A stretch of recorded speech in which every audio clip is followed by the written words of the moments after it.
ഈ വിഷയവുമായി ബന്ധപ്പെട്ട് സ്വാഭാവികമായും ആദ്യം പ്രതികരണം തേടുക വനമന്ത്രിയുടേതായിരിക്കും. കെ ശശീന്ദ്രൻ പ്രതികരിച്ചിട്ടുണ്ട്. കോഴിക്കോട് വന്യജീവികളെ തുരത്താനുള്ള എല്ലാ നടപടികളും പരാജയപ്പെട്ടെന്ന് വനം മന്ത്രി തുറന്നു സമ്മതിക്കുകയാണ്. ആനയെ പ്രതിരോധിക്കാനുള്ള നടപടികൾ മുണ്ടൂരിൽ സ്വീകരിച്ചിരുന്നു. സോളാർ ഫെൻസിംഗ് തകർത്താണ് ഈ കാട്ടാന പ്രദേശത്ത് എത്തിയത് എന്നാണ് വനമന്ത്രി പറയുന്നത്. ജില്ലാ കളക്ടറുടെ നേതൃത്വത്തിൽ യോഗം എന്തായാലും അല്പസമയത്തിനകം ചേരും. അനഘ ഹർഷൻ വിവരങ്ങളുമായി ചേരുന്നു. അനഘ, വനം മന്ത്രി എന്തൊക്കെയാണ് പറഞ്ഞത്? ഇനി യോഗം ആരംഭിച്ചോ? അതിന്റെ വിവരങ്ങൾ എന്തെങ്കിലും അറിയുന്നുണ്ടോ?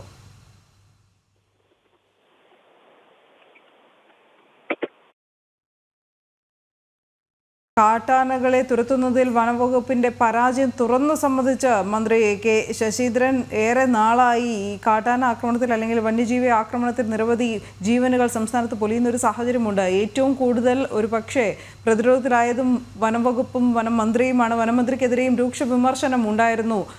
ക്രൈസ്തവ സഭകളുടെ ഇന്ന് പോലും വനം മന്ത്രിക്ക് വിമർശനം ഏറ്റുവാങ്ങേണ്ടി വന്നു. ഈ സാഹചര്യത്തിൽ കൂടിയാണ് പരാജയം തുറന്നു സംബന്ധിച്ച് വനമന്ത്രി ഇപ്പോൾ നേരിട്ടെത്തിയിരിക്കുന്നത്. കോഴിക്കോടായിരുന്നു അദ്ദേഹം പ്രതികരിച്ചത്. അനഘ ഹർഷൻ കൂടുതൽ വിവരങ്ങൾ നൽകും. അനഘ, എന്തൊക്കെയാണ് മന്ത്രി പറഞ്ഞത്? തന്നെ ഈ വിഷയത്തിൽ വനപാലകർക്ക് വീഴ്ച സംഭവിച്ചിട്ടുണ്ടോ എന്ന് പരിശോധിക്കുമെന്നാണ് വനം മന്ത്രി പറഞ്ഞിരിക്കുന്നത്. അതിൽ ഏറ്റവും എടുത്തു പറയേണ്ട പ്രധാന കാര്യം, ഈ വന്യമൃഗങ്ങളെ തുരത്തുന്ന കാര്യത്തിൽ വനം വകുപ്പിനും ഉദ്യോഗസ്ഥർക്കും ഒക്കെ തന്നെ ഒരു നടപടിയിൽ വീഴ്ച സംഭവിച്ചിട്ടുണ്ട് എന്ന് സമ്മതിക്കുക കൂടി ചെയ്യുന്നുണ്ട് വനം മന്ത്രി. മാത്രമല്ല, ഈ വന്യമൃഗങ്ങളെ തുരത്താനുള്ള എല്ലാ പ്രതിരോധ പ്രവർത്തന നടപടികളും സ്വീകരിച്ചിട്ടുണ്ട്. പക്ഷെ അതൊക്കെ ഏറെക്കുറെ പരാജയമായിരുന്നു എന്ന് സമ്മതിക്കുകയാണ് വനം മന്ത്രി ചെയ്തിരിക്കുന്നത്.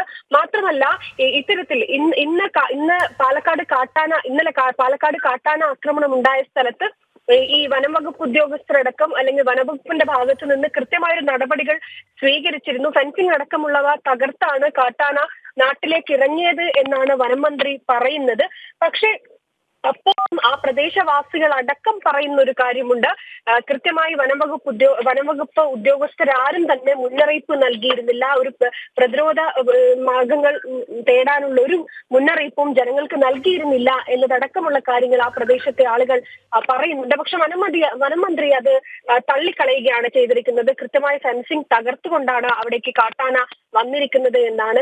ഇതിങ്ങനെ കേരളത്തിൽ അല്ലെങ്കിൽ ഇതിങ്ങനെ ഈ കാട്ടാന ആക്രമണത്തിൽ ഓരോ ജീവൻ പൊലിയുമ്പോഴും ഈ വനമന്ത്രി വനമന്ത്രി ഓരോ തവണ പറയുന്ന കാര്യവും ആവർത്തിക്കുക മാത്രമാണ് ചെയ്യുന്നത്.